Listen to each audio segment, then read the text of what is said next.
दोस्तों आज जो कॉमिक्स हम पढ़ेंगे उसका नाम है बेताल 25-2। इसमें विक्रम और बेताल की कहानियां होती है। तो पढ़ते हैं इसको।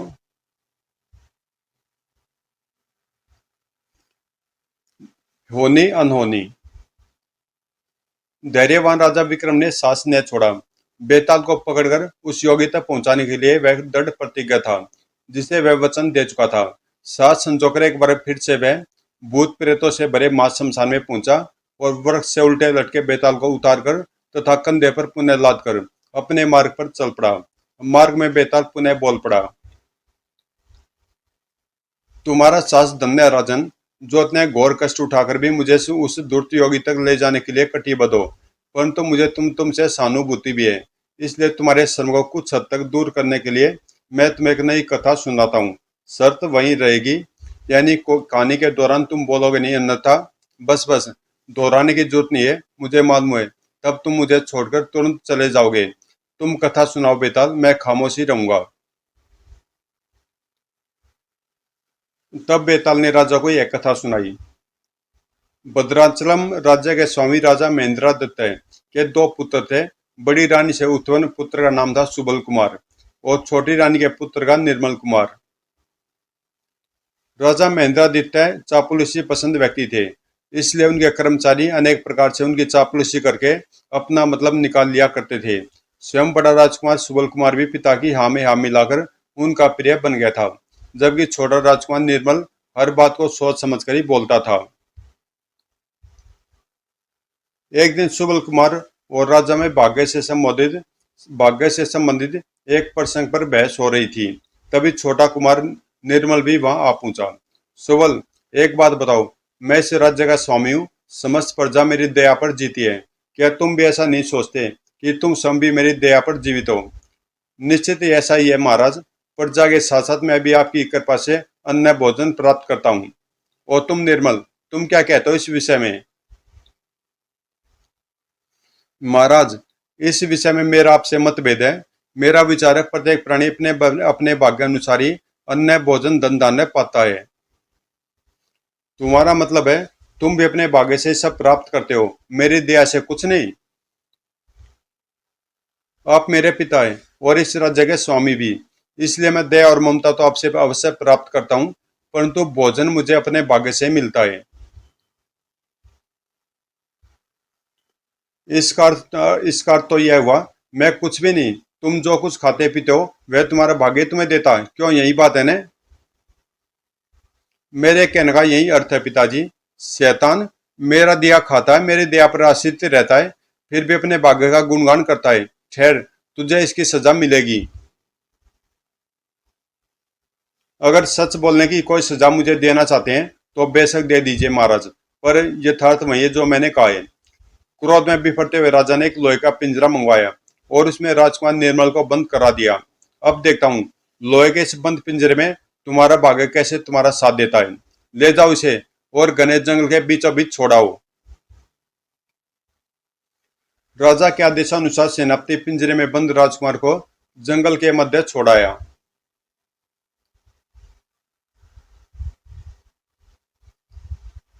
एक दो दिन तो पिंजरे में बंद राजकुमार ने भूख प्यास सहते हुए काट लिए, किंतु फिर जब भूख प्यास असहनीय हो गई तो वह मूर्छित हो गया।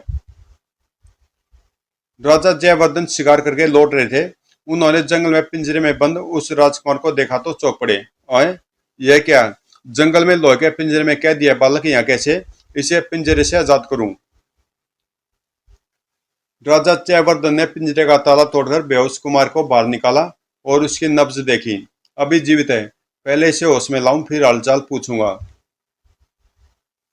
राजा बेहोश कुमार को घोड़े पर लादकर नदी किनारे पहुंचा और उसे पानी पिलाया। पानी पीकर कुमार कुछ चैतन्य हुआ तो उसने नम्र स्वर से पूछा, तुम्हारी यह दशा कैसे हुई पुत्र, और तुम कौन हो? राजा का बहुत बहुत आभार प्रकट करके कुमार निर्मल ने सारी घटना उसे बता दी। तदुपरांत, जो वह उसे सपन समझकर भूल जाओ, मेरे साथ चलो, मैं तुम्हें पुत्रवत स्नेह दूंगा। तुम्हारी आयु की मेरी एक पुत्री भी है।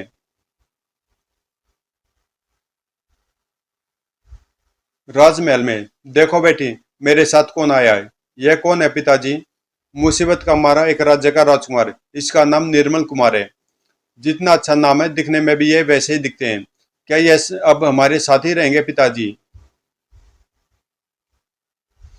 हाँ बेटी, अब से ये यहीं रहेंगे मेरे बेटे की तरह। वाह, तब तो आनंद रहेगा। हम दोनों साथ साथ खेलेंगे, पढ़ेंगे और घूमने फिरने जाया करेंगे। समय यूं ही गुजरता गया। फिर एक दिन राजा जयवर्धन के दरबार में एक सिद्ध योगी का आगमन हुआ। योगी अनेक दिन राजा के अतिथि बनकर रहा। निर्मल कुमार ने अपनी सेवा से योगी का दिल जीत लिया। तुमने मेरी जितनी सेवा की है कुमार, उससे प्रभावित होकर मैं तुम्हें तुम्हारी इच्छित वस्तु देना चाहता हूँ। बोलो, तुम्हारी क्या इच्छा है? बाबा, आपका आशीर्वाद ही मेरे लिए सब कुछ है और मेरी कोई इच्छा नहीं है। फिर भी कुछ तो मांगो, मैं तुम्हारी इच्छा अवश्य पूरी करूंगा। बाबा, यदि आप मुझ पर इतने ही कृपालु हो रहे हैं तो मुझे पशु पक्षियों की भाषा जानने का ज्ञान दे दीजिए। तुम्हारी इस इच्छा को मैं अवश्य पूरा करूंगा। योगी ने कुमार को पशु पक्षियों की भाषा समझने का ज्ञान दिया। अंत में विदा होते समय उसने कुमार को सावधान किया। पशु पक्षियों की बोली समझने का ज्ञान तुम प्राप्त कर चुके हो कुमार, परंतु सावधान, इसका रहस्य किसी और को हरगिज हरगिज न बताना, अन्यथा तुम्हारे प्राण संकट में पड़ जाएंगे। वह कैसे योगी बाबा? जिस दिन तुमने यह वेद किसी को बता दिया, उसी दिन एक भयानक लाल लाल रंग का सर्प तुम्हें आकर डस लेगा और तुम तुरंत अपना जीवन खो दोगे। तब तो मैं हरगिज भी किसी को यह रहस्य नहीं बताऊंगा। मुझे अपना जीवन प्यारा है बाबा। भगवान तुम्हारा भला करे। और योगी बाबा चले गए। इधर राजकुमार निर्मल और राजकुमारी में परगाढ़ता बढ़ती देख राजा ने दोनों का विवाह कर दिया। विवाह के दिन राजा ने खुद दिल खोलकर दान किया। नगरवासियों ने भी खूब उल्लास मनाया। विवाह के पश्चात राजा ने एक बहुत बड़े भोज का आयोजन किया। नगर के अनेक गणमान्य नागरिक उसमें शामिल हुए। भोज आरंभ हुआ। सब लोग भोजन करने लगे, लेकिन राजकुमार का ध्यान किसी दूसरी तरफ था। वह बड़ी दिलचस्पी से जमीन पर भोजन के कण ले जाते हुए दो चींटों को देख रहा था।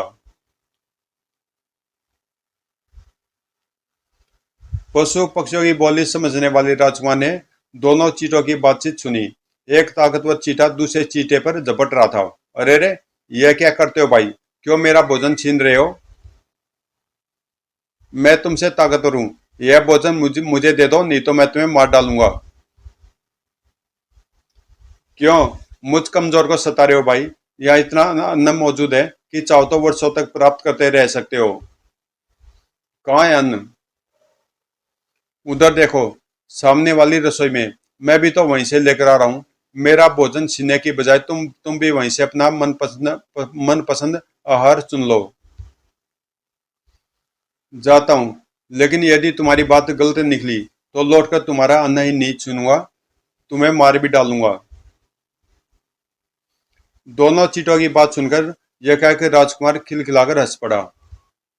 वाह, यहाँ भी बलवान और निर्बल का झगड़ा। वाह रे कुदरत! राजकुमार को अचानक खिलखिलाते देखकर राजा और राजकुमारी चौंक पड़े। अरे ये क्या, तुम अपने आप ही हंसे जा रहे हो? हमें भी बताओ ने किस बात पर हंस रहे हो? है एक रहस्य की बात। हमें भी उस रहस्य को बताओ। हाँ स्वामी, मैं भी तो सुनो, आप किस बात पर हंस रहे हो? यह बात मैं तुम दोनों को नहीं बता सकता। वह क्यों भला? अब तो मैं इस रहस्य को जरूर जानकर रहूंगी। मुझे बताओ, तुम किस बात पर हंसे थे? राजजठ और तिरियाठ वैसे भी विख्यात है। राजा और राजकुमारी जब दोनों यह जिद करने लगे कि राजकुमार द्वारा उस रहस्य को बता देना चाहिए, तो विवश होकर राजकुमार बोल पड़ा। आप दोनों मुझे विवश कर रहे हैं तो ठीक है, मैं इस रहस्य को बता दूंगा, परंतु आज नहीं, आज से ठीक 10 दिन बाद। 10 दिन बाद इसी, लेकिन मैं इस रहस्य को जाने बिना नहीं रहूंगी। राजकुमार ने रहस्य बता देने का वचन तो दे दिया, किंतु वह चिंतित रहने लगा। अगर इन 10 दिनों में कोई उपाय न सूझा तो निश्चित ही मुझे रहस्य बताना पड़ेगा और फिर मृत्यु। हे भगवान, क्या करूं? इसी परेशानी में वह एक दिन नगर से बाहर निकल गया और एक ऐसे गांव में पहुंचा जहाँ पशु पक्षियों का मेला लगा हुआ था। अनेक लोग पशु पक्षियों को खरीद व बेच रहे थे। मेले में घूमता हुआ वह एक ऐसे व्यापारी के पास पहुंचा जो अपने अनेक घोड़ों को बिक्री के लिए लाया था। यह क्या एक मरियल से घोड़े के पास पहुंचकर वह ठिठक गया। उसने घोड़े के मुख से उसी की भाषा में यह कहते सुना, हे भगवान, बहुत दिन हो गया बोझा ढोते ढोते, अब तो इससे मुक्ति दिला। राजकुमार घोड़े के पास पहुंचा, उसे सहलाए पुचकारा और उसके कान के पास अपना मुंह ले जाकर उसी की भाषा में कुछ फुसफुसाया। चिंता मत करो, मैं तुम्हें मुक्ति दिलाऊंगा। व्यापारी ने उसे उस मरेल घोड़े में दिलचस्पी लेते देखा तो जल्दी जल्दी बोल पड़ा, यह घोड़ा बहुत बढ़िया नस्ल का, श्रीमान, बेहिचक खरीद लीजिए। यात्रा के कष्ट से जरा दुबला हो गया है, इसे अच्छा खिलाओगे तो कुछ ही दिनों में खूब तगड़ा हो जाएगा। सोच विचार मत कीजिए, तुरंत खरीद लीजिए। मोल भाव हुआ और राजकुमार कीमत चुका कर घोड़े को ले आया। अच्छा, मुंजी फंस गया। मरियल घोड़े को इतना महंगा खरीद कर ले गया। कुछ दिनों बाद जब घोड़ा मर जाएगा तो अपनी किस्मत को रोएगा। नदी किनारे ले जाकर उसने घोड़े को नहलाया, पानी पिलाया, उसे हरी हरी घास खिलाई और जब घोड़े का पेट भर गया तो उसने बातचीत आरंभ की। मैंने तुम्हें व्यापारी से तो मुक्ति दिला दी, अब कहो तो तुम्हें स्वतंत्र कर दूं, या चाहो तो तुम मेरे साथ ही चल सकते हो। मैं आपके साथ ही रहूंगा मेरे मुक्तिदाता। मैं आपके उपकार का बदला चुकाना चाहता हूँ। कैसे चुकाओगे मेरे उपकार का बदला? आपका हर असंभव कार्य करके। राजकुमार, मुझे कोई साधारण घोड़ा न समझिए। ओह, ऐसा? तुम में क्या विशेषता भाई? यह एक लंबी कहानी है, सुनिए। पूर्व काल में मैं गंधर्व था। मैं तथा मेरी बहन देवराज इंद्र के दरबार में नृत्य गान किया करते थे। एक बार एक बात पर देवराज हम दोनों से कुपित हो गए और उन्होंने हमें शाप दे दिया। साप? फिर क्या हुआ? कई पशु योनियां भोगने के बाद अब अंत में मुझे यह घोड़े की योनि भोगनी पड़ रही है। मेरी बहन भी एक सांप के रूप में अपनी सांप अवधि काट रही है। वह यहाँ से काफी दूर हिमालय की एक घाटी में रहती है। देवेंद्र ने तुम्हारे सांप की कुछ अवधि भी तो निर्धारित की होगी। हम दोनों की वह अवधि लगभग पूरी हो चुकी है। कुछ ही दिनों में हम दोनों अपना पूर्व स्वरूप पाकर पुनः अमरावती लौट जाएंगे। देवेंद्र द्वारा दी गई तुम्हारी अपूर्व शक्तियां क्या भी तुम्हारे अंदर है, या काल के प्रभाव से वह भी समाप्त हो गई? मैं इस योनि में भी धरती आकाश पाताल तीनों लोकों में जब चाहूं जहां चाहूं बेरोक टोक आ जा सकता हूं, पर मैंने आज तक अपनी उन शक्तियों का उपयोग नहीं किया है। कारण यह था कि कोई भी मानव मेरे उन गुणों को जानकर उनका दुरुपयोग कर सकता था। अगर मैं तुमसे कोई विशेष काम देना चाहूं तो क्या मेरे लिए ऐसा कर सकोगे? अवश्य। आप तो मेरे मुक्तिदाता है। आपका हर असंभव कार्य करके मुझे प्रसन्नता होगी। वैसे भी जैसा कि मैंने बताया है, मेरी सांप की अवधि बस समाप्ति होने वाली है। फिर तो बन गया काम। मैं भी आजकल एक विशेष मुसीबत में फंस गया हूँ। वचन से फिरता हूँ तब एहसान फरामोश कहलाऊंगा, और यदि पूरा करता हूँ तो मेरी मृत्यु निश्चित है। मुझे अपना कष्ट बताइए, मैं जरूर उसका समाधान खोज दूंगा। राजकुमार ने राजा और राजकुमारी को दिए वचन के बारे में उसे बताया। उस लाल सर्प को मारना कोई कठिन काम नहीं है कुमार। आप मुझ पर सवार होकर आकाश में उड़ जाइए, और जैसे आकाश में वह लाल सर्प प्रकट हो, भूमि पर पहुंचने से पहले उसे मार डालिए। दरअसल ऐसे लाल सर्प सिर्फ भूमि पर पहुंचकर ही विनाशकारी सिद्ध होते हैं। आकाश में उनकी शक्ति आदि भी नहीं रहती। इसलिए भूमि पर पहुंचने से पहले ही उसका वध करने में आपको कोई परेशानी नहीं होगी। तब तो मैं ऐसा ही करूंगा। अब मैं निश्चिंत होकर अपना वचन पूरा कर सकता हूँ। फिर एक दिन महल में। आज मैं आपको बता रहा हूँ कि उस दिन मैं क्यों हंसा था। मैं पशु पक्षियों की भाषा जानता हूँ। उस दिन मेरे हंसने का कारण दो चींटों का वार्तालाप था। फिर राजकुमार निर्मल ने दोनों चींटों की बातचीत दोहरा दी। अचानक एक आंधी उठी, तेज अंधड़ ने सारे नगर को अपनी लपेट में ले लिया। बिजलियां कड़कने लगी और घने बादल से आकाश ढक गया। कड़कड़ाहट। क्रोध में फुफकारता है एक महाकाय लाल सर्प आकाश में प्रकट हुआ। राजकुमार तलवार लिए तुरंत बाहर की ओर भागा और अपने घोड़े पर सवार हो गया। वक्त आ गया दोस्त, तुरंत आकाश में उड़ चलो। जमीन पर आने से पहले मुझे इस लाल सर्प को समाप्त कर देना है। मैं बिल्कुल तैयार हूं। घोड़ा तुरंत आकाश की ओर उड़ चला और बात की बात में क्रोध से फुंकार मारते लाल सर्प के निकट जा पहुंचा। फू! लाल सर्प ने राजकुमार पर झपट्टा मारा, किंतु चपल घोड़ा तुरंत राजकुमार को बचा गया। खट! अब मेरा वार झेलो। खट! नीचे खड़े नगरवासी कौतूहल से सर्प और राजकुमार का युद्ध देख रहे थे। राजकुमार के हर वार के साथ सर्प का शरीर कट कट कर नीचे गिरने लगा। रक्त की वर्षा सी होने लगी। फिर जब सर्प निर्जीव होकर नीचे गिर गया तो घोड़ा राजकुमार को एक दिशा में उड़ा ले गया। देखे पिताजी, वह घोड़ा राजकुमार को कहां ले जा रहा है। राजकुमार वीर है बेटी, सर्प मर चुका है। तुम धैर्य रखो, कुछ समय बाद राजकुमार सही सलामत वापस लौट आएगा। घोड़ा राजकुमार को हिमालय की घाटी में उस जगह ले गया जहां उसकी शापग्रस्त बहन गाय के रूप में रहती थी। यह तुम मुझे किस जगह ले आई मित्र। चिंता मत करो कुमार, तुम सुरक्षित हो, लेकिन मैं थक गया हूँ। सर्प के भयंकर विष की फुंकारों ने मेरा बुरा हाल कर दिया है, इसलिए मैं कुछ दिन यहाँ विश्राम करना चाहता हूँ। लेकिन मित्र, महल में तो राजकुमारी और महाराज मेरी बहुत चिंता कर रहे होंगे। मुझे लौटना ही है।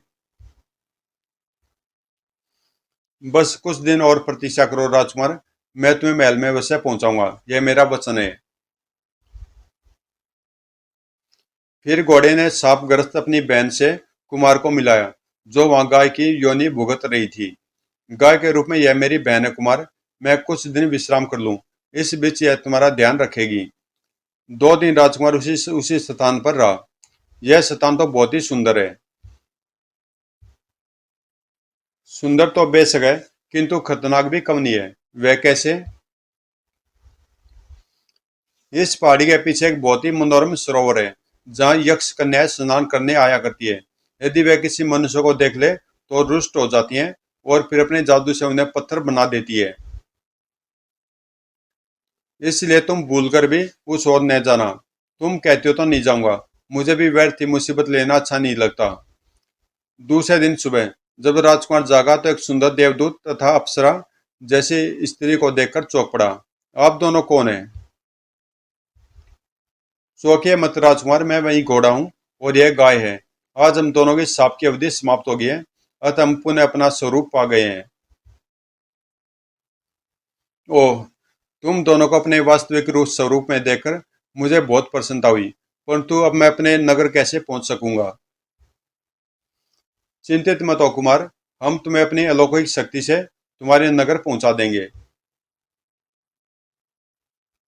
देवदूत ने कुमार को कंधे पर बिठाया और तीनों उड़ चले।